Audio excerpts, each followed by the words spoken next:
من سيئات أعمالنا من يهده الله فلا مضل له ومن يضلله فلا هادي له وأشهد أن لا إله إلا الله وحده لا شريك له وأشهد أن سيدنا وسندنا وشفيعنا ومولانا محمدا عبده ورسوله صلى الله تعالى عليه وعلى آله وأصحابه وبارك وسلم تسليما كثيرا كثيرا.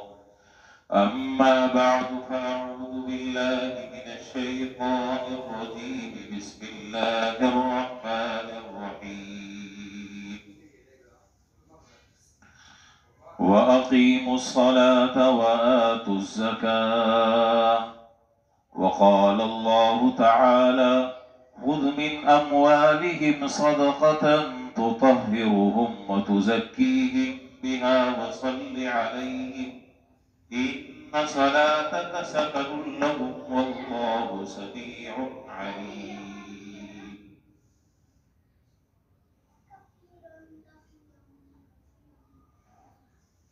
وقال الله تعالى: والذين يكنزون الذهب والفضة ولا ينفقونها في سبيل الله فبشرهم بعذاب أليم.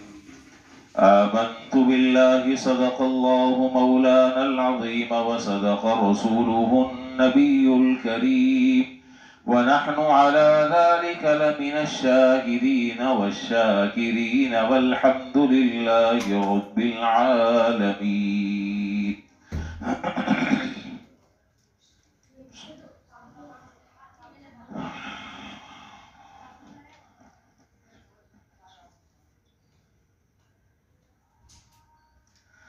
بزرگان محترم و برادران عزیز،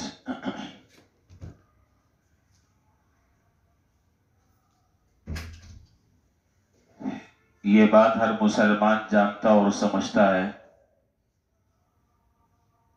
کہ اسلام کے بنیادی ارکان کتنے ہیں جن کے اوپر پوری اسلام کی عمارت تعمیر ہوتی ہے. وہ بنیادی ارکان 5 ہیں. ان میں سے ایک بنیادی اور اہم اساس اور رکن اسلام کا وہ زکوٰۃ ہے. قرآن کریم میں علامہ شامی رحمۃ اللہ علیہ نے لکھا اپنے مشہور زمانہ کتاب فتاوی شامی میں کہ 32 جگہوں پر اللہ تعالیٰ نے نماز کی ادائیگی کے ساتھ زکوٰۃ کے ادا کرنے کا حکم دیا ہے. 32 جگہوں پر اس کا حکم ہے. وَأَقِيمُوا الصَّلَاةَ وَآتُوا الزَّكَاةَ وَأَقِيمُوا الصَّلَاةَ وَآتُوا الزَّكَاةَ. نماز قائم کرو، زکوٰۃ ادا کرو. ایک مرتبہ بھی اگر حکم قرآن کریم میں آ جائے تو اس کی فرضیت کے لیے کافی ہے. اور یہ بات بھی آپ جانتے ہیں کہ حضرت ابوبکر صدیق رضی اللہ تعالیٰ عنہ نے اپنے دور خلافت میں مانعین زکوٰۃ سے جہاد کرنے کا ارادہ فرمایا. مانعین زکوٰۃ سے مراد وہ طبقہ کہ جنہوں نے یہ کہہ کر زکوٰۃ دینے سے انکار کر دیا کہ یہ تو حضور صلی اللہ علیہ وسلم کے زمانے کے ساتھ خاص تھا، جب اب آپ کا انتقال ہو گیا اب کوئی زکوٰۃ نہیں. آپ نے کہا کہ خدا کی قسم میں ایک رسی بھی اگر زکوٰۃ کی اس سے لینی ہوگی اور اس کے لیے جہاد اور قتال بھی کرنا ہوگا تو ابو بکر پیچھے نہیں ہٹے گا. حالانکہ آپ تو بڑے حلیم الطباع تھے، طبیعت میں بڑی عاجزی اور بڑی مسکنت، لیکن جہاں معاملہ شریعت کی کسی حکم کے پامال کرنے کا آ جائے تو وہاں ابو بکر کی غیرت اور حمیت جو ہے وہ جاگ جاتی. آپ نے کہا کہ نہیں چھوڑوں گا، ایک رسی بھی اگر زکوٰۃ کی ذمے میں ہے اس کو لینے کے لیے بھی اگر جہاد کرنا پڑا تو جہاد کروں گا. آج تم زکوٰۃ کا انکار کر رہے ہو، کل تم نماز کا انکار کر دو گے، پرسوں تم روزے کا انکار کر دو گے. اسی طریقے سے آہستہ آہستہ اسلام کے جو بنیادی اراکین ہیں ان کو ختم کر کے اسلام کی شکل اور صورت مسخ کر دو گے، اس کی اجازت کسی کو نہیں دی جائے گی۔ بہرحال آج چونکہ باتیں بہت ساری ہیں، مسائل بھی ہیں، تو میں اللہ کرے میں مختصراً ساری باتیں آج میں نمٹا لوں ضروری، اس لیے بہت توجہ سے میری باتوں کو ذرا سا سمجھ لیجیے گا، وقت بہت کم ہے، باتیں تفصیلات زیادہ ہیں۔ تو اتنی بات معلوم ہوئی کہ زکوٰۃ بھی ایک بنیادی اہم رکن ہے، شریعت کا فرض ہے، اور اگر آدمی اس زکوٰۃ کا انکار کر دے تو وہ متفقاً علیہ، تمام کے تمام فقہا کا اتفاق ہے اس بات پر کہ ایسا آدمی دائرہ اسلام سے خارج ہے۔ اور سرکار دو عالم نبی کریم صلی اللہ علیہ وسلم نے بھی احادیث میں اس کی فرضیت سے متعلق آپ نے ارشادات آپ کے موجود ہیں احادیث میں۔ ایک حدیث میں جناب رسول اللہ صلی اللہ علیہ وسلم نے ارشاد فرمایا، تُؤْخَذُ مِنْ أَغْنِيَائِهِمْ وَتُرَدُّ إِلَىٰ فُقَرَائِهِمْ، یہ مال زکوٰۃ مالداروں سے لی جائے گی اور ان کے فقراء پر خرچ کی جائے گی۔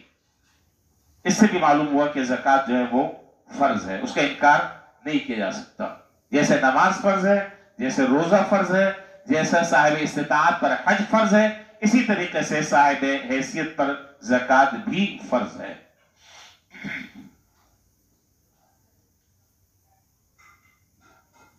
اب یہ کہ زکوٰۃ ادا کرنے کا فائدہ کیا ہے، کیا اس کے فائدے ہیں؟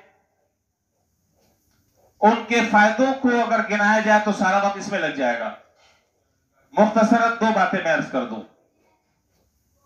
فرض کر لیں کہ 1 روپے کا بھی زکوٰۃ ادا کرنے کا فائدہ کسی مسلمان کو نہ ہو، فرض کر لیں، تب بھی ہمیں زکوٰۃ ادا کرنی ہے، اس لیے کہ اللہ تعالیٰ کا حکم ہے، اور جس اللہ کی اطاعت اور فرما برداری کا توق ہم نے اپنے گردن میں ڈالا ہے، اس اللہ کا حکم ہے کہ زکوٰۃ ادا کرنی، چاہے فائدہ ہو یا نہ ہو، اس کے فائدے نظر آئیں یا نہ آئیں۔ لیکن عجیب بات ہے، جتنی دیگر عبادات ہیں، آپ نماز کو لے لیں، روزے کو لے لیں، حج کو لے لیں، جتنے بھی اسلام کے بنیادی اراکین ہیں، ان کی ادائیگی کا فائدہ دنیا میں تو خیر ہوتا ہے، آخرت میں تو ہوگا یقینی طور پر، لیکن جو آدمی صحیح طریقے سے زکوٰۃ ادا کرتا ہے، اللہ تعالیٰ 2 فائدے اسے عطا فرماتے ہیں۔ ایک فائدہ اس کو یہ حاصل ہوتا ہے کہ اللہ تعالیٰ اس کو بری مصیبتوں سے، آفتوں سے، آنے والی پریشانیوں سے اللہ تعالیٰ ان پریشانیوں کو دور کر دیتے ہیں اور اسے عافیت اللہ تعالیٰ عطا فرما دیتے ہیں، مصیبتیں ٹل جاتی ہیں، پریشانیاں ختم ہو جاتی ہیں۔ اور دوسرا سب سے بڑا فائدہ کہ زکوٰۃ ادا کرنے کے بعد جو بقیہ مال ہے وہ پاک صاف ہو جاتا ہے، اور حدیث میں ہے جناب رسول اللہ صلی اللہ علیہ وسلم نے ارشاد فرمایا کہ جس آدمی کے اوپر زکوٰۃ تھی اور اس نے زکوٰۃ یا تو ادا نہیں کی یا اندازے سے ادا کی اور کچھ مال روک کے رکھ لیا، تو اب جتنا مال تھوڑا سا روک کر رکھا ہے وہ بقیہ تمام صحیح مال کو تباہ و برباد کر کر چھوڑے گا۔ اس لیے صحیح طریقے سے حساب کتاب لگا کر زکوٰۃ ادا کرنی چاہیے۔ اور بھی بہت سارے فائدے ہیں، مال کی حفاظت، جان کی حفاظت، مال میں برکت وغیرہ وغیرہ۔ اور کسی آدمی کے اوپر اگر زکوٰۃ فرض ہے اور پھر اس کے باوجود وہ زکوٰۃ ادا نہیں کرتا، تو قرآن کریم کے 10ویں پارے کی جو آیت ہے، سورہ براءت کی آیت ہے، آپ دیکھ لیجئے گا بعد میں، اس میں بڑی شدید وعید بیان فرمائی ہے۔ والذین یکنزون الذهب والفضة ولا ينفقونها في سبيل الله فبشرهم بعذاب أليم يوم يحمى عليها في نار جهنم فتكوى بها جباههم وجنوبهم وظهورهم هذا ما كنزتم لأنفسكم فذوقوا ما كنتم تكنزون۔ ترجمہ بھی کر دیتا ہوں تاکہ پتہ چل جائے آپ کو کہ آیت میں کیا بات بیان کی گئی۔ وہ لوگ کہ جو سونا اور چاندی کو جمع کر کر رکھتے ہیں، اللہ تعالیٰ کے راستے میں خرچ نہیں کرتے، آپ صلی اللہ علیہ وسلم سے اللہ تعالیٰ خطاب فرما رہے ہیں کہ اے پیغمبر آپ ان کو دردناک عذاب کی خوشخبری سنا دیں۔ یوم یحمى علیہا فی نار جہنم، جس وقت اس سونے اور چاندی کو آگ پر تپایا جائے گا، گرم کیا جائے گا، ان کے پہلوؤں کو داغا جائے گا، پیشانیوں کو داغا جائے گا، اور کہا جائے گا کہ ہذا ما کنزتم لانفسکم، یہ ہے وہ خزانہ جس کو تم دنیا میں بچا بچا کر رکھا کرتے تھے، فذوقوا العذاب بما کنتم تکنزون، آج مزہ چکھو اس عذاب کا، اس مال کا جس کو تم سینت سینت کر رکھتے تھے، آج اس کا مزہ چکھو۔ بہرحال اب تک کی جو میں نے گفتگو کی وہ یہ کہ زکوٰۃ اسلام کا بنیادی اہم رکن ہے۔ اسلام میں زکوٰۃ اسی طریقے سے فرض ہے جس طریقے سے روزہ فرض ہے، نماز فرض ہے، البتہ جس طرح دیگر ارکان اسلام کی شرائط ہیں، نماز ہر آدمی پر فرض نہیں ہے، حج ہر آدمی پر فرض نہیں ہے، زکوٰۃ ہر آدمی پر فرض نہیں ہے، اسی طریقے سے زکوٰۃ بھی ہر آدمی پر فرض نہیں ہے، شریعت نے اس کا ایک نصاب مقرر کیا ہے، ہر آدمی پر فرض نہیں ہے، مسلمان ہو، عاقل ہو، بالغ ہو، مجنون نہ ہو، اور اس کی ملکیت میں یہ آنے والی متعدد چیزیں جو میں بھی جس کی تفصیل عرض کروں گا انشاءاللہ، اس کے پاس موجود ہوں، اس کے اوپر زکوٰۃ فرض ہے، سال میں ایک مرتبہ فرض ہے، اور کتنی زکوٰۃ فرض ہے کل مال میں؟ 2.5%۔ اب آپ یہ دیکھیں، بات بہت ساری کرنے کی ہے، لیکن اگلا جمعہ زندگی پتہ نہیں کس کی ہے کس کی نہیں ہے، اگر زندگی رہی انشاءاللہ تو پھر کچھ اور باتیں عرض کرنی ہے زکوٰۃ کے علاوہ، اس لیے میں چاہ رہا ہوں کہ آج ضروری باتیں ساری آج میں عرض کر دوں جلدی جلدی، لیکن اتنی جلدی نہیں کروں گا کہ آپ کے اوپر سے گزرے، سمجھا کر کروں گا انشاءاللہ۔ دیکھیے مال اللہ تعالیٰ کا ہے، بنیادی چیز میں بتا رہا ہوں، مال جو میرے پاس ہے وہ میرا نہیں ہے، جو آپ کے پاس مال ہے آپ اس کے مالک نہیں ہیں، اصل مال کی اصل ملکیت اللہ تعالیٰ کی ہے، اللہ تعالیٰ نے اپنا نائب بنا کر ایک عارضی ملکیت میں وہ مال ہمیں عطا کر دیا ہے، تو اتنی بات ہے کہ جو میرے پاس ہے میں اس کا مالک نہیں ہوں، میں عارضی مالک ہوں، اور حقیقی مالک اللہ تعالیٰ ہے، اللہ سبحانہ و تعالیٰ حقیقی مالک۔ شریعت یہ کہتی ہے کہ تم 2.5% اپنے مال میں سے زکوٰۃ ادا کر دو، 2.5%، تو 100 میں سے 2.5% نکالا، باقی کتنا بچا؟ 97.5%، ایسا ہی ہے، 97.5% بچا۔ فرض کر لیں کہ اگر اللہ تعالیٰ کی طرف سے یہ حکم ہوتا کہ 97.5% ہمارے راستے میں خرچ کرو اور 2.5% تم اپنے پاس رکھو، کیا انکار کرنے کی گنجائش تھی؟ یہ تو اللہ تعالیٰ کا کتنا عظیم احسان ہے اس امت پر، کتنا عظیم احسان ہے کہ مال بھی اس کا ہے، مالک بھی وہ ہے، برکت دینے والا بھی وہ ہے، مال کی حفاظت کرنے والا بھی وہ ہے۔ اگر وہ یہ چاہتا ہے کہ سارا مال ہمارے راستے میں دے دو تو مجال ہے کہ کوئی آدمی انکار کرتا، لیکن اس امت پر رحم فرمایا، اس امت پر رحم فرمایا، اور اللہ نے ہماری کمزوری کو دیکھ کر ہم پر رحم کھایا کہ ایسا ہے، مال کی محبت بھی ہے ان کے دل میں، ظاہر ہے دنیا میں رہنا ہے تو مال ضرورت کی چیز بھی ہے، اس کو آدمی پھینک نہیں سکتا، اس کے بغیر آدمی زندگی نہیں گزار سکتا، مختلف ضروریات وہ پیسے سے وابستہ ہے، تو اللہ تعالیٰ نے یہ کہا کہ اچھا ایسا کرو 2.5% تم دے دو ہمارے راستے میں، اور باقی 97.5% آپ رکھ لو، 97.5% آپ رکھ لو، وہ آپ کے لیے بالکل حلال اور طیب ہے، بس 2.5% ہمارے راستے میں دے دو۔ دوسرا فرق کیا ہے؟ پہلی امتوں میں حکم یہ تھا کہ تمہاری جتنی بھی رقم زکوٰۃ کی بن رہی ہے، یہ جو چیزیں بھی زکوٰۃ میں، وہ سامنے میدان میں لا کر رکھنا ہے، آگ آئے گی اوپر سے اور جلا کر راکھ کر دے گی، یہ اس بات کی علامت ہوگی کہ تمہارا دیا ہوا اللہ تعالیٰ نے قبول کر لیا، تمہارا دیا ہوا اللہ تعالیٰ نے قبول کر لیا۔ اللہ تعالیٰ نے یہ آسانی اس امت کے لیے کیا ہے؟ اس امت کے لیے یہ ہے کہ تم اخلاص کے ساتھ نکالو، اور نکال کر اپنے جو غرباء، فقراء، یتامہ، مساکین، حاجت مند، ضرورت مند، ان کو دو۔ پہلی امتوں کے لیے وہ مال استعمال کرنا حرام تھا، اس مال کے استعمال کرنے کی اجازت نہیں تھی۔ اللہ تعالیٰ نے اس امت کے لیے آسانی فرمائی کہ تم دو، تمہارے جو غرباء ہیں وہ اس کو استعمال کریں، اور ان کے لیے وہ ایسا ہی حلال اور طیب ہے جیسے کہ مال کمایا ہوا حلال اور طیب ہوتا ہے۔ اچھا جی، اب اگلی بات کی طرف آ رہا ہوں. میں نے عرض کیا کہ ہر آدمی کے اوپر زکات نہیں ہے. ہر آدمی کے اوپر زکات نہیں ہے، اس کی شرائط ہیں. 4 طرح کے مال ہیں، 4 طرح کے مال کے جن کے اوپر زکات ہوتی ہے.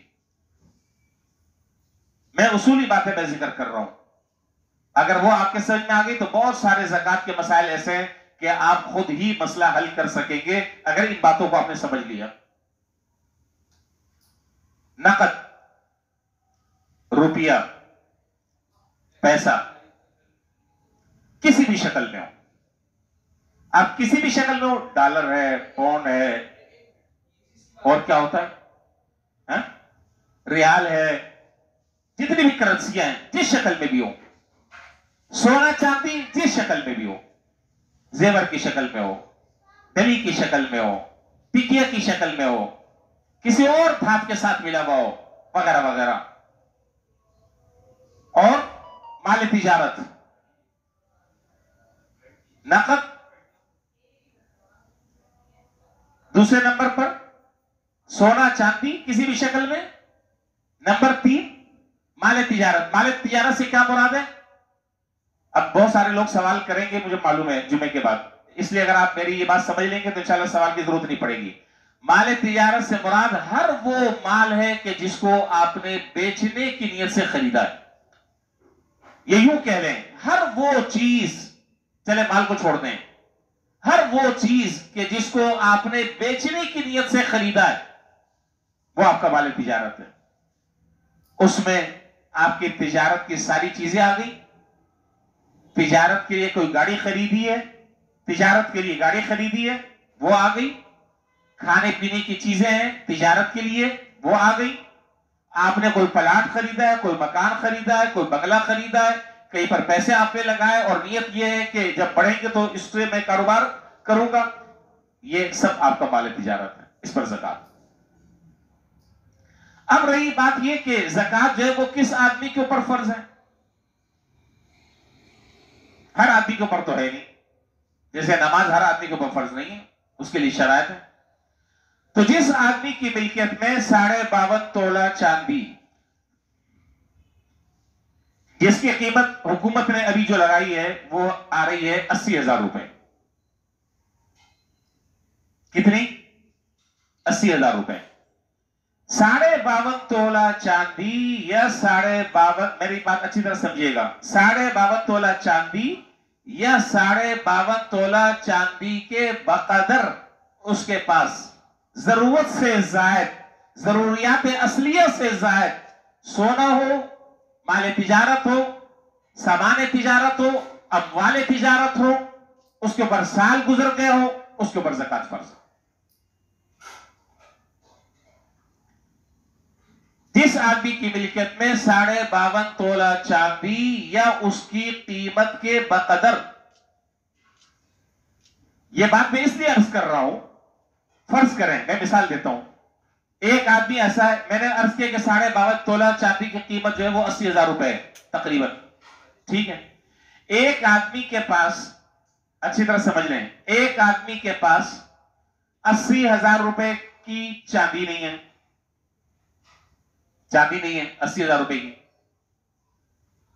نہ 80,000 روپے کا اس کے پاس سونا ہے، تھوڑی سی چاندی ہے، تھوڑا سا سونا ہے، تھوڑا سا نقد روپیہ ہے، تھوڑا سا مال تجارت ہے، تھوڑا سا سامان تجارت ہے. ان تمام کی تمام چیزوں کی مجموعی قیمت اگر لگائی جائے تو وہ 52.5 تولہ چاندی کے نصاب کو پہنچتی ہے. کوئی ایک نصاب اس کے پاس پورا نہیں ہے، نہ نقد روپیہ اتنا ہے، نہ سونا اتنا ہے، نہ چاندی اتنی ہے، اور نہ مال تجارت اتنا ہے. البتہ تھوڑی تھوڑی چیزیں ساری ہیں، یا تھوڑی تھوڑی چیزیں 2 ہیں، یا تھوڑی تھوڑی چیزیں 3 ہیں. ان سب کی مجموعی اگر مالیت لگائی جائے تو اس کی مجموعی مالیت 52.5 تولہ چاندی سے بڑھ جاتی ہے، یہ اس کے بقدر پہنچتی ہے. تو فرمائیے زکات دینی. یہاں تک بات کلیئر ہو گئی. ایک عام مغالطہ جو لوگوں کو ہوتا ہے، عام مغالطہ جو لوگوں کو ہوتا ہے، وہ کہتے ہیں کہ جی 7.5 تولہ سونا جو ہے ہم نے تو کتابوں میں پڑھا ہے بیشتی زیور میں فلاں کتاب میں کہ 7.5 تولہ سونا اگر کسی کے پاس ہے تو اس کے اوپر زکات ہوگی. اس کی بھی حقیقت سمجھ لیں. یہ جو مسئلہ ہے 7.5 تولہ سونا جس کے پاس ہے اس کے اوپر زکات ہے، مسئلہ یہ لکھا ہوا ہے، میں اس کا انکار نہیں کرتا، کتابوں میں لکھا ہے. وہاں اس کے ساتھ ایک شرط اور لکھی ہے، آپ وہ بھول جاتے ہیں، آپ وہ بھول جاتے ہیں، بات پوری نہیں کرتے. 7.5 تولہ سونے کا نصاب اس آدمی کے حق میں ہے. 7.5 تولہ سونے کا نصاب اس آدمی کے حق میں ہے کہ جس کے پاس اس 7.5 تولہ سونے کے علاوہ 1 روپیہ بھی نقد نہ ہو. پتہ نہیں آپ میری گفتگو سمجھ پا رہے ہیں کہ نہیں؟ 1 روپیہ بھی اس کے پاس نہ ہو. اگر اچھا آپ بتائیں کون سا ایسا آدمی ہوگا کہ جس کے پاس 7.5 تولہ سونا ہے اور اس کے پاس 10 روپے بھی نہ ہو، 50 روپے بھی نہ ہو؟ کوئی آدمی آپ کو ایسا ملے گا؟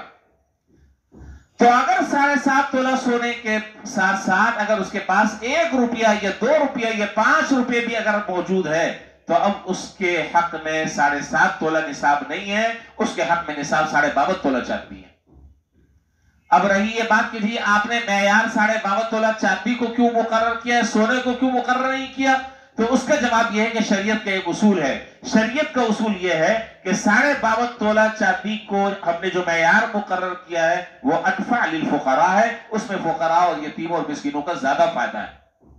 اگر ہم نصاب 7.5 تولے کا اگر رکھتے ہیں تو اس میں تو چند ہی لوگ ہوں گے نا جن کو زکات دینی ہوگی، لیکن اگر 52.5 تولہ چاندی کو معیار بنایا جائے تو بہت سارے لوگوں کی زکات نکلے گی. نکالنے والے نکالیں گے اور جن کو دینا ہے ان کو دیں گے، تو یہ انفع للفقراء ہے، اس میں فقراء کا زیادہ فائدہ ہے. یہاں تک بھی بات سمجھ میں آ گئی؟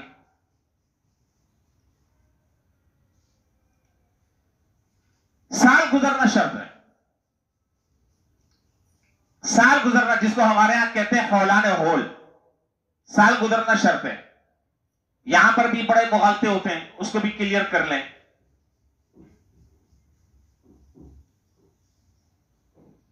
اس سے پہلے ایک اور بات وہ ہر سال میں بتاتا ہوں، ہر سال، اور الحمدللہ بعض لوگوں نے سمجھ لیا، اس کے مطابق عمل بھی کر رہے ہیں. بہت سے نئے لوگ بھی ہوں گے ان کے علم میں نہیں ہوگا. زکات نکالنے کے لیے شریعت نے تاریخ مقرر کی ہے، مہینہ مقرر نہیں کیا.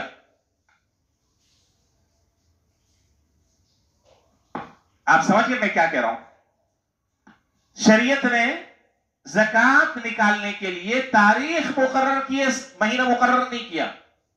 یہ بات اس لیے عرض کر رہا ہوں کہ بے شمار لوگوں کے ذہن میں یہ بات ہوتی کہ ہم تو رمضان میں زکات نکالتے ہیں. بابا رمضان جو ہے وہ زکات نکالنے کا مہینہ نہیں ہے.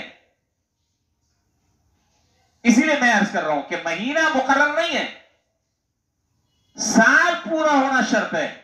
وہ سال پورا چاہے محرم میں ہو جائے اسلامی تاریخ کے اعتبار سے،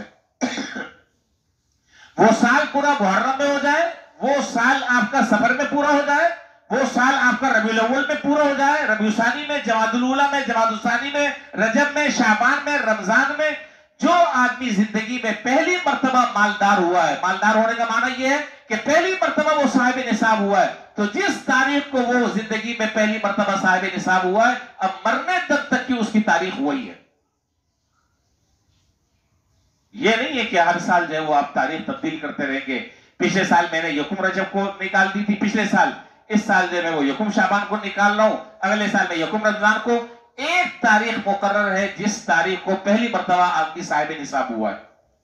باتیں کہیں اوپر سے تو نہیں گزر رہی، سمجھ رہے ہیں نا بات؟ پہلی مرتبہ جب آدمی صاحب نصاب ہوا ہے وہ ہے اس کی تاریخ مقرر، اس کو اپنی ڈائری میں لکھ لینا چاہیے. اور اگر کوئی آدمی کہے کہ مجھے تو نہیں پتا، بہت سارے لوگ ایسے ہوں گے کہ جی مجھے تو نہیں پتا، میں تو رمضان میں ادا کرتا ہوں. نہیں پتا تو اب آپ متعین کر لیں، اس کے بڑے فائدے آپ کو حاصل ہوں گے،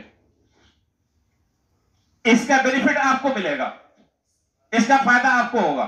اور تاریخ مقرر نہیں کریں گے بہت ساری چیزوں میں آپ الجھتے رہیں گے، مسئلہ حل نہیں ہوگا. تاریخ مقرر کر لیں، اب تکنیکی اب کر لیں کہ بھائی میرے زکات ادا کرنے کی تاریخ مثال کے طور پر 15 شعبان ہے، جو بھی تاریخ ہے، میں ایک مثال دے رہا ہوں، یکم رمضان ہے. اب یہ تاریخ آپ کی زندگی بھر وہی ایک تاریخ رہے گی.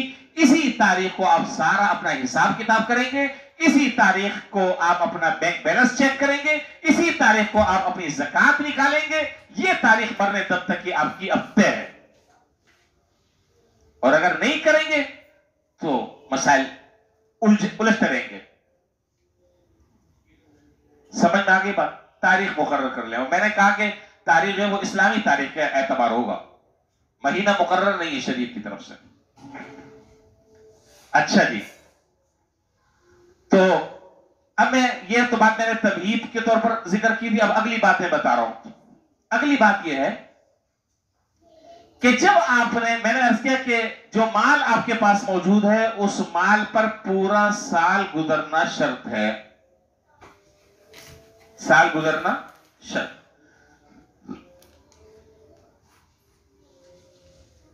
یہاں ایک اور غلط فہمی پائی جاتی ہے لوگوں میں. وہ کیا؟ آج کیا تاریخ ہے اسلامی؟ 21 شعبان ہے. میں ایک مثال دیتا ہوں, اس مثال سے آپ بات سمجھ لیں گے. تاریخیں کوئی بھی ہو, فرض کر لیں کہ میری زکات ادا کرنے کی تاریخ 21 شعبان ہے. مثال سمجھ لیں, اب پھر آپ اپنے اپنے حالات پر اس کو منطبق کر لیں. میری تاریخ جو ہے وہ 21 شعبان ہے. میں 21 شعبان کو زکات نکالتا ہوں. میرے پاس 50,000 روپے کیش ہے, تھوڑی سی چاندی ہے, تھوڑی سی ایک چھوٹی سی ٹکیا ہے. مال تجارت میرے پاس نہیں ہے, کاروباری آدمی تو ہوں نہیں میں. یہ چیزوں کو ملا کر میرے پاس رقم بنتی 80,000 ٹوٹل. یہ 80,000 سے کچھ زائد. تو میں کیا کہلاؤں گا بتائیں بھائی؟ میں صاحب نصاب کہلاؤں گا. یہ شریعت کی ایک اصطلاح ہے, میں صاحب نصاب کہلاؤں گا.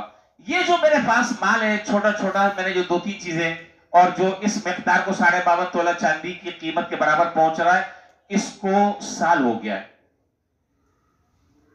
اب جب میں نے تمام چیزوں کی مجموعی رقم لگائی ہے, نقد, روپیہ, سونا, چاندی وغیرہ وغیرہ, تو میرے پاس ساری چیزوں کی مجموعی رقم بن رہی ہے 1 لاکھ روپے.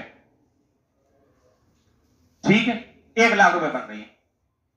جمعرات کو, کل جمعرات گزری ہے نا, کسی آدمی نے مجھے 50,000 روپے ہدیہ دے دیا, اور میں زکات آج ادا کرنے کی میری تاریخ ہے 21 تاریخ کو. 20 تاریخ کو میرے پاس کہیں سے 50,000 روپے آ گئے. اب میرے پاس کل مال کتنا ہو گیا؟ کتنا ہو گیا بھائی؟ 1.5 لاکھ روپے. 1 لاکھ پر تو پورا سال گزرا ہے, اور 50,000 پر ابھی چند گھنٹے گزرے ہیں. سمجھ آ رہی بات یا نہیں؟ 1 لاکھ پر تو سال گزر گیا, اور 50,000 روپے پر ابھی چند گھنٹے گزرے ہیں. اب میں یہ کہتا ہوں کہ نہیں بھائی, یہ 50,000 روپے ابھی کل رات کو میرے پاس آئے 11 بجے 12 بجے, تو میں زکات 1 لاکھ روپے کی نکالوں گا, 1.5 لاکھ کی نہیں نکالوں گا. شریعت کہتی ہے کہ نہیں میاں, آپ کو 1.5 لاکھ روپے کی زکات نکالنی ہے. باتیں کلیئر ہو رہی ہیں؟ سمجھ رہے ہیں؟ تو اصول کیا نکلا؟ اصول یہ نکلا کہ مجموعی جو مال ہے اس مجموعی مال کے اوپر سال کا گزرنا شرط ہے. ہر روپیے کے اوپر سال گزرنا شرط نہیں ہے. یہ شریعت نے اصول مقرر کیا ہے. 1 روپیے پر سال گزرنا شرط نہیں ہے.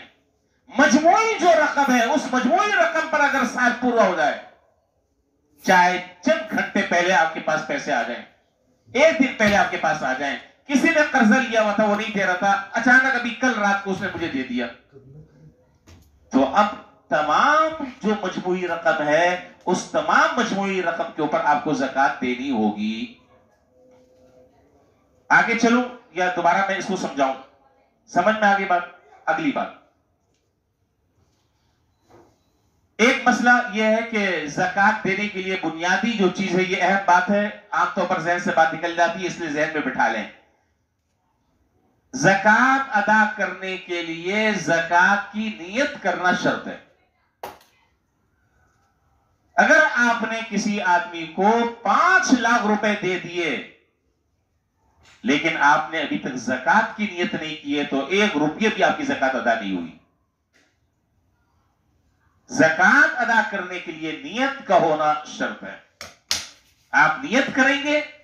ہاں ایک اور بات جو عام طور پر لوگ پوچھتے ہیں کہ جس کو آپ زکات دے رہے ہیں, یہ ایک الگ ٹاپک ہے اور ایک الگ مضمون ہے کہ زکات کن کو دینی ہے, وہ بات کبھی آئے گی پھر میں بتا دوں گا. کسی کو پوچھنا ہو تو باتیں پوچھ لیں. زکات ظاہر مستحقین کو دی جائے گی. اب جس کو آپ زکات دے رہے ہیں ان کو ہرگز یہ آپ نہیں کہیں گے کہ یہ زکات کے پیسے ہیں. یہ جائز نہیں ہے آپ کے لیے. آپ نیت کریں گے زکات کی, اور نیت کا معنی اسپیکر پر اعلان نہیں ہے. نیت کا معنی اسپیکر پر اعلان نہیں ہے. نیت کا معنی ہے دل سے ارادہ کرنا. آپ نے نیت کر لی, ارادہ کر لیا, اللہ تعالیٰ آپ کی نیت کو دیکھ رہے ہیں بس. اب کسی مستحق آدمی کو آپ کہیں کہ بھائی یہ آپ کے لیے ہدیہ ہے, یہ آپ کے لیے گفٹ ہے, اگر آپ اس کو زکات کہہ کر ادا کریں گے, اس کو دیں گے, تو اس میں اس کی دل شکنی ہے. شریعت منع کرتی ہے کہ کسی مسلمان کی دل شکنی کی اجازت نہیں ہے, کسی مسلمان کا دل توڑنے کی اجازت نہیں. اب وہ بیچارہ سوچے گا کہ اچھا آج میں اس قابل ہو گیا ہوں کہ لوگوں کی میں میل کچیل لوں. بھائی زکات کیا ہے؟ زکات میل کچیل ہے, یہ اچھی چیز نہیں ہے. تو نہیں بتانا چاہیے. آپ نیت کریں گے زکات ادا کرنے کی, اور جب آپ اس کو ادا کریں گے تو اس کو آپ کہیں گے, وہ کہے گا کہ یہ کیا ہے, تو آپ بتائیں گے کہ یہ ہدیہ ہے. ختم بات, زکات آپ کی ادا ہو جائے گی. مستحقین کو آپ دے سکتے ہیں. بہتر طریقہ یہ کہ اپنے رشتہ داروں کو دیں. بہت سارے رشتہ دار ہمارے غریب غربا حاجت مند ضرورت مند ہے, ان کو دینے میں دوہرا ثواب ہے. سب کو دے سکتے ہیں. 2 رشتے ایسے ہیں کہ جن کو زکات نہیں دی جا سکتی. 2 رشتے ایسے ہیں کہ جن کو زکات نہیں دے سکتے. ایک ولادت کا رشتہ اور ایک نکاح کا رشتہ. سمجھ میں بات آپ کی آ رہی؟ ولادت کا رشتہ, دوسرا نکاح کا رشتہ. کیا مانا؟ باپ بیٹے کو زکات نہیں دے سکتا, بیٹا باپ کو زکات نہیں دے سکتا. نکاح کا رشتہ, بیوی شوہر کو زکات نہیں دے سکتی, شوہر بیوی کو زکات نہیں دے سکتی, باقی سب کو زکات دے سکتے ہیں. یہ بات بھی کلیئر ہو گئی. اچھا جی, خواتین کے پاس عام طور پر زیورات ہوتے ہیں. خواتین کے پاس عام طور پر زیورات ہوتے ہیں. تو اس سلسلے میں بنیادی بات یہ ہے کہ جس چیز کا جو مالک ہے اس کی ملکیت کا اعتبار ہوگا. جس چیز کا جو مالک ہے, اگر بیوی کے پاس سونا ہے, زیورات ہیں, اور وہ اس کی مالک ہے, تو زکات جو ہے وہ شوہر کے ذمہ نہیں ہے, بلکہ بولے بھائی بیوی کے. اب یہاں تو کیا ڈرنا, یہاں کون سن رہا ہے, بولے ڈٹ کر. ہاں اچھا جی, تو بیوی کے ذمہ ہے. ٹھیک ہے جی, بیوی کے ذمہ ہے, شوہر کے ذمہ نہیں ہے. ہاں اگر شوہر اپنی طرف سے حسن ادائیگی کے طور پر اگر ادا کر دے, اعلیٰ اخلاق کا مظاہرہ کر دے کہ بھائی بیوی یہ بیچاری بچوں کی خدمت کرتی ہے, گھر کا کام کاج کرتی ہے, میری ساری ضرورتوں کو پورا کرتی ہے, چلو میں اس کی طرف سے زکات ادا کر دوں, اس کو بتا کر ادا کر دے تو ادا ہو جائے گی. لیکن اگر کوئی اڑیل شوہر ہو, کوئی اڑیل قسم کا آدمی ہو جو کہے کہ نہیں بھائی آپس میں پہلی سے چپکلش چل رہی ہے, اور وہ یہ کہے کہ نہیں بھائی زکات تمہاری ہے, تمہیں ادا کرنی ہے, جہاں سے بھی کرو, تمہارا مسئلہ ہے, میرا مسئلہ نہیں ہے, تو شرعاً شوہر کو مجبور نہیں کیا جا سکتا. شرعاً شوہر کو مجبور نہیں کیا جا سکتا. اب سوال یہ پیدا ہوتا ہے کہ عورت تو کماتی نہیں ہے, وہ کہاں سے زکات ادا کرے؟ بیوی جو ہے وہ تو کماتی نہیں ہے, وہ کہاں سے ادا کرے؟ تو کہا جائے گا کہ زیور کو بیچو اور بیچ کر ادا کرو. جب آپ یہ مشورہ دیں گے تو کہے گی ہاں مجھے یاد آ گیا, وہ پیسے کچھ رکھے ہوئے تھے, میں دے دیتی ہوں. ہاں, زیور اگر بیچنے کا نام لیا تو وہ ساری بھولی ہوئی چیزیں جو ہے وہ یاد آ جاتی ہیں. خیر, تو یہ مسئلہ میں نے بتا دیا کہ بیوی کے پاس اگر زیورات ہیں اور وہ اس کی مالک ہے, جس کی ملکیت میں جو چیز ہے اس کے اوپر زکات واجب ہوگی. اچھا, ایک اور بات ابھی اس سے ایک اور بات ذہن میں آ گئی. آپ کی زکات اس وقت تک کے ادا نہیں ہوگی. یہ بہت موٹا سا اصول ہے, بہت سارے مسئلے حل ہو جائیں گے اس کو اگر سمجھ لیں. آپ کی زکات اس وقت تک کے ادا نہیں ہوگی جب تک کہ آپ اس رقم کا کسی کو مالک نہ بنا دیں. اگر آپ مالک نہیں بناتے تو آپ کی زکات ادا نہیں ہوگی. اب بہت ساری چیزیں آپ اس سے خود حل کر سکتے ہیں.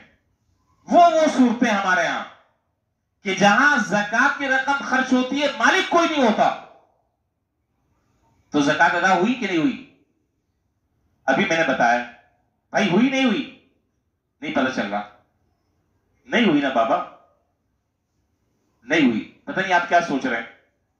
ایک آدمی جو ہے, فرض کریں ایک آدمی زکات کے پیسوں سے افطاری کراتا ہے, ایکس وائی زیڈ کوئی بھی ہو, زید ہو, عمر ہو, بکر ہو. اگر وہ یہ کہتا ہے کہ جی میں زکات کی رقم سے میں افطاری کراتا ہوں, تو ہر آدمی کا اس دسترخوان پر بیٹھنا جائز نہیں ہے. کیوں؟ اس لیے کہ بہت سارے تو مالدار لوگ بھی افطاری کر رہے ہوں گے, اور یہاں اس مال کا کسی کو مالک نہیں بنایا جا رہا. یہ بھی آ کر بیٹھ گیا, میں بھی آ کر بیٹھ گیا, وہ بھی آ کر بیٹھ گیا, فلاں بھی آ کر بیٹھ گیا, مالک نہیں بنا. ایک آدمی ہے زکات کے پیسے سے, سن رہے ہیں کہ نہیں, ایک آدمی ہے زکات کے پیسے سے محلے میں پانی نہیں آ رہا, بڑا صاحب حیثیت آدمی ہے, وہ 2-3-4 جگہوں پر بورنگ کرا رہا ہے. کس کے پیسے سے؟ کس کے پیسے سے؟ زکات کے پیسے سے. آپ بتائیں زکات ادا ہوئی نہیں ہوئی؟ زکات ادا ہوئی نہیں ہوئی؟ نہیں ہوئی. کیوں؟ اس لیے کہ اس کا کوئی مالک نہیں ہے. یہ عام پبلک کے لیے, یہاں تو جو آدمی چاہے وہ اس سے اتفاق حاصل کر سکتا ہے, جو آدمی چاہے اس سے فائدہ اٹھا سکتا ہے. مالک بنانا شرط ہے. جب تک آپ مالک نہیں بنائیں گے اس وقت تک کہ آپ کی زکات ادا نہیں ہوگی. یہ بنیادی چیز یاد رکھیں. یہ بات اگر ذہن میں رہی تو بہت سارے مسئلے انشاءاللہ خود حل ہو جائیں گے. زکات ادا ہونے کے لیے مالک بنانا شرط ہے. مالک بنا دیں, اس کو اختیار دے دیں, اب وہ جو چاہے کرے, آپ کو کوئی باس پرس کا حق حاصل نہیں ہے. وہ اس کو جلا دے, اس کو وہ پھینک دے, وہ اس کو لٹا دے, وہ اس کو رکھ لے, وہ اس کو پورا کسی کو دے دے, اب آپ کو کوئی حق حاصل نہیں ہے کہ آپ اس سے باس پرس کریں. مالک بنانا شرط ہے. اچھا جی, زیور کا مسئلہ بھی ہو گیا. اسی طریقے سے باتیں, مسائل تو بہت سارے ہیں. اسی طریقے سے فرض کریں کہ بہت سارے حضرات ہوتے ہیں وہ بیچارے انویسٹمنٹ کی نیت سے پلاٹ لے لیتے ہیں. اچھا, اس سے پہلے میں ایک اور بات بتا دوں. رہائشی مکان ہو, کروڑوں اربوں کا ہو, اس پر زکات نہیں. فون ہے, موبائل فون, لاکھوں روپے کا موبائل فون ہے, آپ کے استعمال میں ہے, اس کے اوپر زکات نہیں. گاڑی ہے, کروڑوں روپے کی ہے, 4 گاڑیاں ہیں, کبھی آپ اس میں جاتے ہیں, کبھی اس میں جاتے ہیں, کبھی اس میں جاتے ہیں, کوئی زکات نہیں ہے. میں نے شروع میں بات عرض کی, بہت سارے لوگ اس وقت نہیں تھے, میں نے شروع میں بات عرض کی کہ اگر یہی ساری کی ساری چیزیں تجارت کی نیت سے اگر آپ نے خریدی ہیں تو وہ مال تجارت میں آ گئی.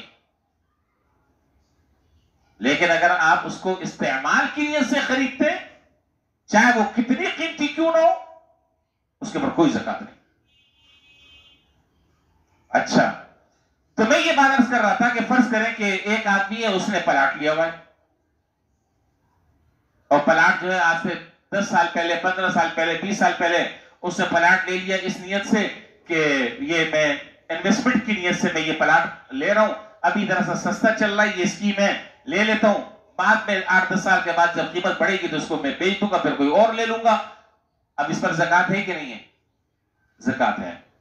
اب یہاں یہ سوال پیدا ہوتا ہے کہ 10 سال تک وہ پلاٹ آپ کے پاس رہا. فرض کریں ہم مثال لے لیتے ہیں, وہ پلاٹ 10 سال پہلے آپ نے 3 لاکھ روپے کا خریدا تھا. کتنے کا؟ 3 لاکھ روپے کا آپ نے خریدا تھا 10 سال پہلے. آج اس کی مارکیٹ ویلیو 25 لاکھ روپے ہے, تو زکات 3 لاکھ پر دینی ہوگی, 25 لاکھ پر دینی ہوگی؟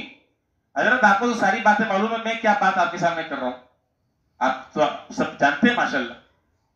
تو زکات جو ہے وہ 25 لاکھ پر, چونکہ کرنٹ ویلیو کا اعتبار ہے, پرچیزنگ کا اعتبار نہیں ہے, خریدنے کا اعتبار نہیں کہ جی میں نے تو اتنے میں خریدا تھا. نہیں بابا, آپ نے خریدا اتنے میں تھا, اللہ نے برکت دے دی, آج اس کی ویلیو بہتر ہو گئی, اور اس وقت آپ کی پوزیشن جو ہے فرض کریں وہ 5 لاکھ کا ہے, 10 لاکھ کا ہے, 25 لاکھ کا ہے, 50 لاکھ کا ہے. یہ جو کرنٹ ویلیو ہے اس کا اعتبار ہوگا, اور اس اعتبار سے آپ کو زکات ادا کرنی ہوگی. ٹھیک ہے جی، یہ بات بھی ہو گئی. اچھا مسئلے تو بہت سارے ہیں، چلیں بس اسی پر ہم اتفاق کر لیتے ہیں، ٹائم بھی کم ہے، اللہ کرے جمعہ وقت پہ شروع ہو جائے. تو خلاصہ میری گفتگو کا یہ نکلا کہ بوجھ سمجھ کر زکوٰۃ ادا نہ کریں. یہ آپ معاملہ اور تجارت کر رہے ہیں کس کے ساتھ؟ کس کے ساتھ؟ سارے بولتے ہیں اللہ تعالیٰ کے ساتھ. آپ مجھے بتائیں کیا اللہ تعالیٰ کے ساتھ تجارت کرنے والا آدمی کبھی سودے اور خسارے کا اس کو نقصان ہو سکتا ہے؟ سوال ہی پہلے. خوش دلی سے ادا کریں، خوش دلی سے ادا کریں اور اللہ تعالیٰ کا حکم سمجھ کر ادا کریں. اللہ تعالیٰ نے ہمیں حکم دیا ہے، لہذا اس حکم کی یہ ایک عبادت ہے. انشاءاللہ اس سے ادا کر کر اللہ تعالیٰ میرا مال پاک صاف کر دیں گے. دل چھوڑنا نہ کریں کہ جی میرے پاس جو ہے وہ 2.5 کروڑ ہیں، تو 2.5 کروڑ کا مطلب یہ ہوا کہ مجھے تو 5.5-6 لاکھ روپے زکوٰۃ دینی ہوگی. او ہو میں کہاں سے ادا کروں؟ ارے بھائی یہ پیسے بڑھائے اللہ نے، اور دینا آپ کو ٹوٹل مال میں سے کتنا ہے؟ 2.5% دینا ہے. 97.5% تو آپ کے ہیں، جیسے چاہیں آپ خرچ کریں. جی حضرت.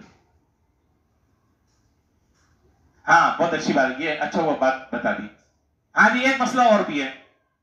یہ تو معاملہ میں نے بتایا کہ پلاٹ کا.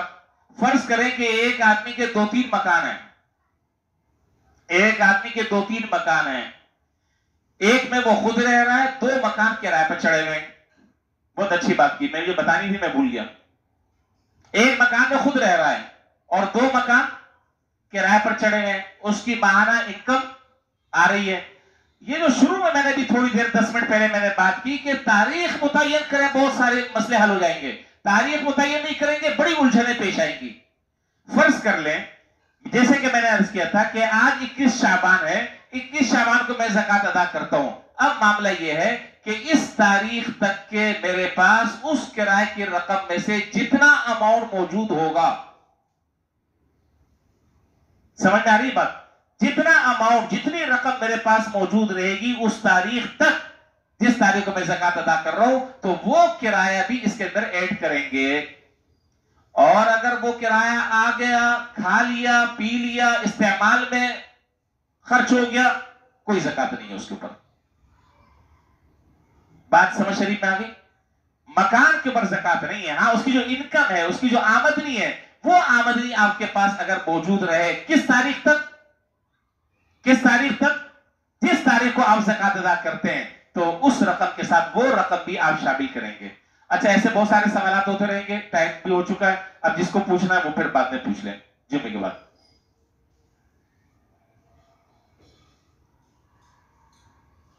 بہتر طریقہ، ہاں بہتر طریقہ یہ ہے کہ اتنی بڑی رقم کسی آدمی کو نہ دے دیں کہ وہ خود صاحب نصاب ہو جائے. اتنی بڑی رقم کسی کو نہ دے دیں، بہتر یہ ہے. لیکن اگر کوئی آدمی ضرورت مند ہے، مثال کے طور پر ایک آدمی ہے اللہ نے اس کو بہت دیا، کسی آدمی کو مکان خرید کر وہ دیتا ہے، زکوٰۃ ادا ہو جائے گی. مکان اب ظاہر مکان جو ہے وہ لاکھوں روپے کا تو نہیں آتا، مکان تو کروڑوں کا آتا ہے. اب وہ آدمی خود صاحب نصاب ہو رہا ہے، لیکن اس سے کسی مسلمان کی مستقل بنیادوں پر ضرورت پوری ہو رہی ہے، مستقل بنیادوں پر ضرورت پوری ہو رہی ہے. ٹھیک، لیکن اس کے ساتھ ساتھ ایک بات وہ بھی سمجھ لیں. فرض کریں کہ ایک آدمی جو ہے، جیسے آپ نے دیکھا ہوگا بہت ساری برادریوں میں یہ سسٹم ہوتا ہے کہ وہ چند لوگوں کو منتخب کرتے ہیں اور ان کو مکان دیتے ہیں زکوٰۃ کی مد سے. زکوٰۃ تو ادا ہو جائے گی، لیکن شرط یہ ہے کہ ان کو کلی طور پر اختیار دے دیے جائے، ان کے نام پر ٹرانسفر کر دیے جائے، کاغذات ان کے سپرد کر دیے جائے، پھر جا کر زکوٰۃ ادا ہوگی. خالی پیلی ماموں بنانے سے زکوٰۃ ادا نہیں ہوگی. آپ نے فوٹو سیشن میں چابی دے دی، فائل دے دی، اور اس کے بعد تصویر اچھی طرح کھنچ گئی، اس کے بعد میرا تیرا رشتہ کیا، میں تو تجھے جانتا ہی نہیں، فائل اپنے پاس، زکوٰۃ ادا نہیں ہوگی. ٹرانسفر کرانا بھی اس کے نام پر ضروری ہے، کاغذات اس کے ہینڈ اوور کرنا ضروری ہے، اس کو بالغ بنانا شرط ہے. اگر ان شرطوں میں سے کوئی شرط پوری نہیں ہوگی زکوٰۃ ادا نہیں ہوگی. چلے جی مسائل تو بہت سارے ہیں. اللہ تعالیٰ ہمیں صحیح طریقے سے اس عبادت کو انجام دینے کی توفیق عطا فرمائے. اور میں نے یہ نصاب بتایا ہے، اس نصاب کے مطابق ہر آدمی اپنے بینک بیلنس کو چیک کر لے. اگر اس کے اوپر زکوٰۃ ہوتی ہے تو خوش دلی سے ادا کریں، اللہ کا فریضہ سمجھ کر ادا کریں. انشاءاللہ مال میں بھی برکت ہوگی، مال میں بھی بڑھوتری ہوگی، مال میں بھی اضافہ ہوگا، اور اللہ تعالیٰ بقیہ مال کی بھی حفاظت فرمائیں گے۔ اور ایک آدمی کے اوپر زکوٰۃ نہیں ہے تو نہیں ہے۔ اچھا، میری گفتگو تو ختم ہو گئی، آخر میں مجھے ایک بات انتظامیہ کی طرف سے حکم ملا ہے، اور میرا بھی خود دل چاہ رہا تھا، کئی دنوں سے میں دیکھ رہا تھا، اتفاق سے آج فون بھی آ گیا۔ آپ کے علم میں ہے کہ یہ بڑی لاکھوں روپے کی قالین جس پر ہم اور آپ اس وقت بیٹھے ہوئے ہیں، جس نے بھی دی ہے اس کے لیے دعا کرنا بھی ہمارے لیے حق ہے، حق ہے ہماری سہولت کے لیے، راحت کے لیے، آرام کے لیے لاکھوں روپے کی قالین ہے۔ بڑا دل دکھتا ہے۔ آپ نے دیکھا ہوگا اس دروازے سے اس دروازے سے جو حضرات آتے ہیں بیچارے، وہ اپنی چپلوں کو لے کر وہ دروازوں کے ساتھ رکھتے ہیں، وہ پوری مٹی جو ہے وہ قالین کے اوپر گرتی ہے۔ میرا خیال یہ صحیح ہے۔ آپ اپنے گھر میں کارپیٹ پر اتنے اچھی قالین پر ذرا سا گھر میں چپل پہن کر چلیں، پتہ چل جائے گا آپ کو، طبیعت صاف ہو جائے گی۔ تو بھائی اللہ کا گھر ہے، کم سے کم چپلوں کو باہر رکھ دیں۔ باہر تو صاف کرنا آسان ہے، دھونا آسان ہے، جھاڑو لگانا آسان ہے، اس قالین پر کیسے صفائی ہوگی؟ اور انشاءاللہ کوشش ہو رہی ہے کہ جوتے رکھنے کی جو ریگ ہے رمضان سے پہلے ان میں اضافہ ہو جائے، تاکہ آپ حضرات اپنی چپلیں وہاں آرام سے رکھ لیں۔ اس لیے بہتر طریقہ یہ ہے کہ اندر چپلیں نہ رکھیں، قالین جو ہے وہ خراب ہوتی ہے، ایک بات۔ دوسرا یہ کہ چوری چکاری کے بہت واقعات ہو رہے ہیں، ہر نماز کے بعد تقریباً چپلیں چوری ہو رہی ہیں۔ تو نمازی جو ہے وہ چور نہیں ہوتا، چور نمازی کی شکل میں آتے ہیں۔ آپ سمجھ رہے ہیں، نمازی چور نہیں ہوتا، چور نمازی کی شکل میں آتے ہیں۔ اس لیے میرا مشورہ یہ ہے کہ اگر آپ گھر سے تشریف لے کر آ رہے ہیں تو ایسی چپل لے کر آئیں کہ وہ اٹھانے والے کو بھی شرم آئے، مشورہ ہے۔ اور اگر اللہ تعالیٰ نے آپ کو دیا ہے، آپ ہش پپیس کی چپل پہن کر آتے ہیں اور دوسرے کو دینے کی یہ نیت ہے کہ بھائی ایک آدمی اچھی چپل لے کے جائے، موسٹ ویلکم، اچھی بات ہے۔ مشورہ ہے کہ معمولی چپل پہن کر آئیں۔ اگر آپ گھر سے آ رہے ہیں ہلکی چپل پہن کر آئیں، چونکہ ظاہر ہے اتنے گار اور اتنے چوکیدار کہاں سے آدمی لے کر آئے گا کہ جو ہر ایک کی چپلوں کی حفاظت کرے۔ ٹھیک ہے جی، اللہ تعالیٰ ہمیں ان باتوں پر عمل کرنے کی توفیق عطا فرمائے۔ میں نے کچھ ذرا سا آپ کا زیادہ لے لیا، ویسے تو وقت تقریباً ابھی 15-20 منٹ اور مجھے لینا تھا، کیونکہ زکوٰۃ کے اہم مسائل ابھی رہ گئے ہیں، لیکن بہرحال بہت سارے حضرات دفتر سے چھٹی کر آتے ہیں، ان کو وقفہ ملتا ہے نماز کا۔ اللہ تعالیٰ ہمیں عمل کرنے کی توفیق عطا فرمائے۔ وآخر دعوانا الحمدللہ رب العالمین۔